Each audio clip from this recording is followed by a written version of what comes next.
GS, Jilly Plan. Ayan guys. May ano tayo, may jelly, may condensed, may itlog tayo, saka ibap, saka vanilla. Ayan guys, gumawa na tayo ng sugar.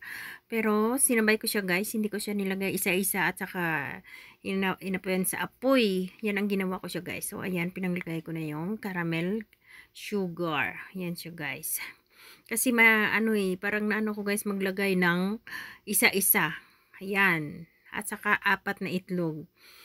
Sabay yung egg white niya guys. Kasi jelly plan ang paggawa ko dyan guys. Hindi siya lychee plan.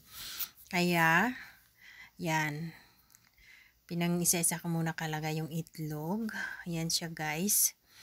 Tapos, ang ginawa ko dyan ay ginmix ko muna siya. Para magano siya. Ayan, nilagyan ko siya ng condensed na isang can na 300 ml siya guys. At saka nilagyan ko dyan ng ibap na 300 ml din siya. Tapos ginmix-mix ko lang siya. Ayan, nilagyan ko ng vanilla na 1 spoon, 1 teaspoon. Ayan siya guys. Hinmix-mix ko muna siya para ma-mix siya lahat. Ayan. Oh.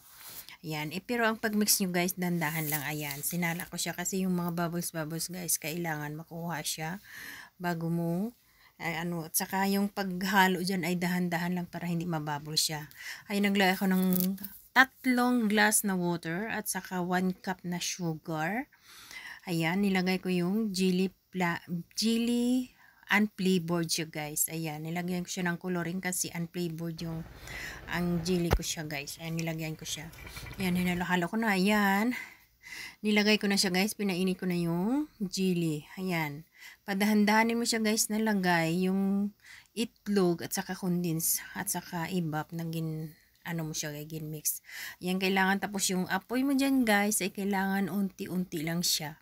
At saka unti-unti mo siyang ilagay, hindi na buhos-buhos guys kasi para ma-mix talaga siya. Ayan. Kailangan yung pagpa-apoy mo dyan guys is mga 5 minutes siya. Ayan, natapos na siya. Nilagay ko na siya sa lalagyan. Kasi luto na siya guys. So, ayan, diba? Ayan. Isa-isa ko na lang kalagay dyan. Para mabilis siya guys. O, diba?